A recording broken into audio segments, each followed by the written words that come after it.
ঠিক আছে। প্রিয় ভিউয়ার্স, আসসালামু আলাইকুম। আজকে আমরা একটা নতুন টপিকস নিয়ে আলোচনা করব।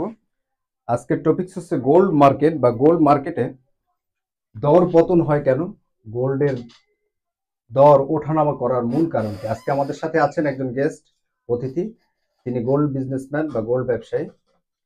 আমরা তার কাছ থেকে জেনে নিব গোল্ডের দাম বাড়ার কারণ কি বা দাম কমার কারণ কি।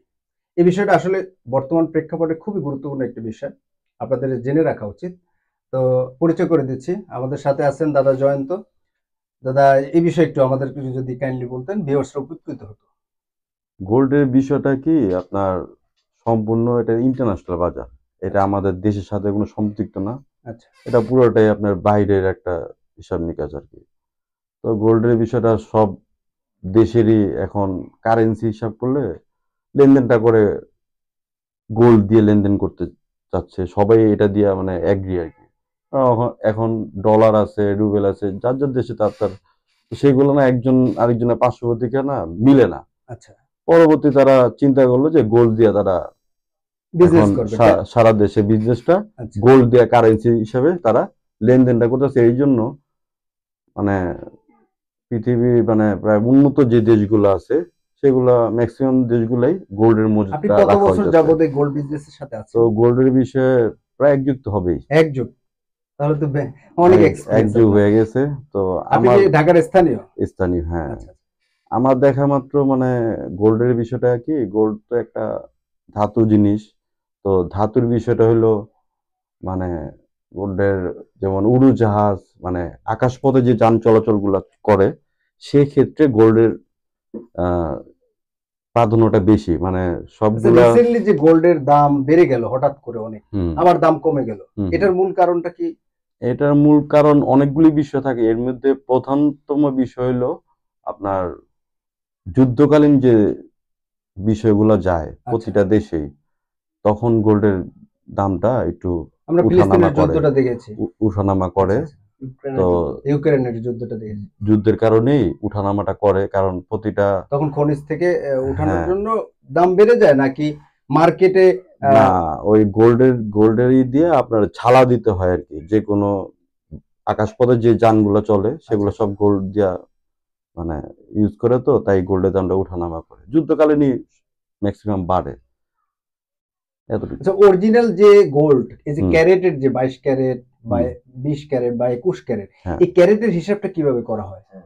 ক্যারেটের মাপটা হলো এটা তো আপনার খাদের হিসাব, আচ্ছা বাংলায় যাকে বলে খাদের পরিমাণ থাকে। যেমন আপনার 24 ক্যারেট যেটা 99%, আর 22 ক্যারেট যেটা এটা হলো 916, মানে মানে এক রত্তি, আপনার কি এক আনা দু রূপা রত্তির মতন। সম্পর্কে আইডিয়া আছে? রূপার বর্তমানে রূপার সম্বন্ধে, দাম কিন্তু অনেক বেড়ে গিয়েছে। রূপার সম্বন্ধে যে আমার রূপা ছিল একদম 6,000 টাকা, এখন 26,000 টাকা রূপা। রূপার সম্বন্ধে মোটামুটি আইডিয়া নেই আমার, কারণ আচ্ছা, আমি গোল্ড যারা জগতে ছিলাম খরিদ না। করতে যাবে, হ্যাঁ, আপনার কাছে গোল্ড খরিদ করতে আমি গেলাম, আচ্ছা। এখন আমি কিভাবে বুঝবো এটা আসল নাকি নকল? ওই যে একটা এই গান আছে না? কারণে, হ্যাঁ, এই কারণে আপনার আমাদের দেশে বাইরের থেকে মেশিন আনা হয়েছে। তো আচ্ছা আচ্ছা মেশিনের দাম তো আপনার অনেক, প্রায় এক একটা মেশিন প্রায় 1-1.5 কোটি টাকা দাম।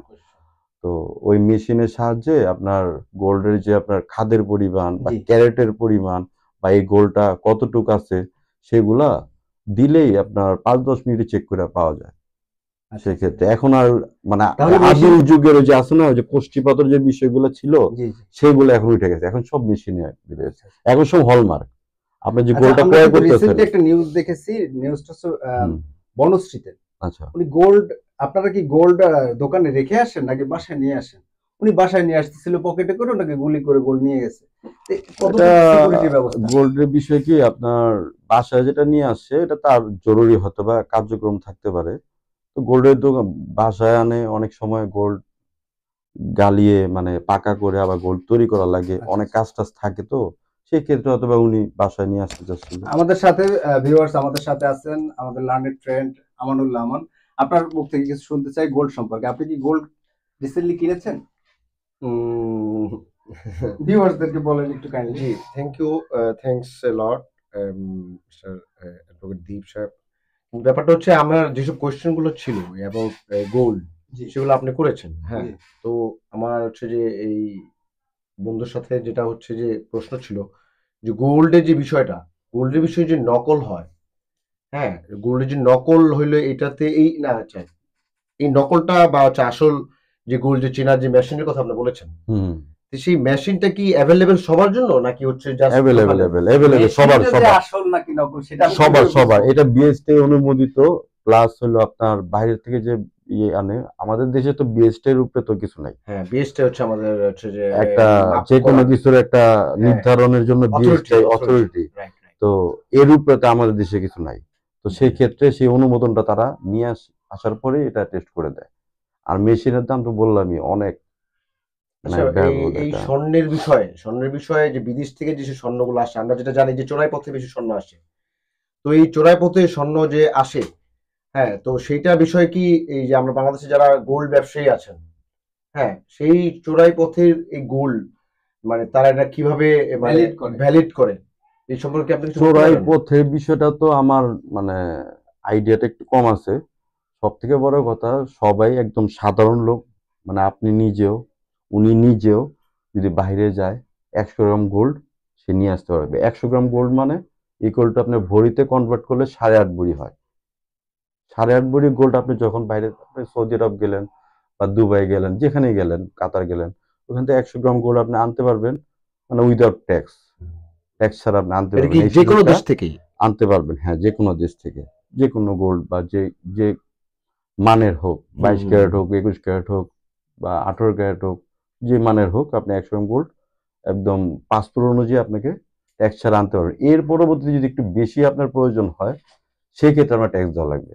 যেমন আপনার গোল্ড বারের যে বিষয়টা, হুম গোল্ড বারের বিষয়টা হলো আপনার ওখানে 10 ভরির থাকে, 100 গ্রামের থাকে। সেক্ষেত্রে আপনার ওই গোল্ড বারের আপনার সরকারি একটা ট্যাক্স দেওয়া লাগে। জি জি সেই ট্যাক্সটা আমাদের বিমানবন্দর এখানে, কাস্টমসে হ্যাঁ, কাস্টমসে এখানে তারা মানে জমা দেওয়া লাগে। দিলে তাকে একটা রসিদ দিয়ে দেয়, সেই রসিদ অনুযায়ী সে যে আচ্ছা, কোনো প্রান্তে সেল আমার করতে হচ্ছে পারে। যে আরেকটা কোয়েশ্চেন ছিল, সেটা হচ্ছে যে আমরা সাধারণ জনগণ যারা আছি, আমরা দোকানে যখন স্বর্ণ বেচতে যাই, আচ্ছা, তখন এই বিষয়ে কোনো আইনি কোনো বিষয় আছে যেটা হচ্ছে যে স্বর্ণ এই মানে আমরা বেচতে গেলাম, কতটুকু স্বর্ণ আমরা লাইসেন্স দরকার আছে। হ্যাঁ কতটুকু স্বর্ণ বিক্রি করতে পারবো বিক্রয় দোকানে? রসিদ বা ক্রয় এটা রসিদ। এটা তো আপনার রসিদ তো থাকা প্রয়োজন। মানে প্রথম কাস্টমারের কাস্টমারের রসিদ থাকতে কাস্টমার হবে। কপি, যেমন আপনি গোল্ডটা ক্রয় করছেন, যদি বাইরের থেকে ক্রয় করে থাকেন সেখানেও আপনাকে একটা রসিদ দিবে তারা, মানে রিসিপ্ট দিবে। তো সেখানে আবার বাইরে থেকে গোল্ড ক্রয় কিনলেন বা আমাদের দেশের থেকে ক্রয় কিনলেন, সেক্ষেত্রে কিন্তু আপনি গোল্ড যখন ক্রয় করবেন, আমাদের বাংলাদেশ জুয়েলারি বাজুস যে সমিতি আন্ডারে আছে, সেক্ষেত্রে আপনার গোল্ড ক্রয় ক্ষেত্রে আপনার 5% ভ্যাট দেওয়া লাগে। সেটা সরকার আয়ত্তে চলে যায়। তো ভ্যাটের কপিটাও থাকে। তো ওগুলো আপনার অনেক ডকুমেন্টগুলো আপনার কাজে দিবে আর কি। এটা শুধু আমাদের দেশে না, এটা সব জায়গায়, প্রতিটা দেশে এভাবেই লেনদেনটা করা হয় আর কি। সবাইকে ধন্যবাদ। জি, আমার আই গেস যে আমরা মোটামুটি এই বিশেষজ্ঞ গোল্ড এক্সপার্টের কাছ থেকে আমরা মোটামুটি অনেক কিছু প্রশ্ন জানতে পারলাম। Thank you. আবার আসবো। জি। জি, ধন্যবাদ।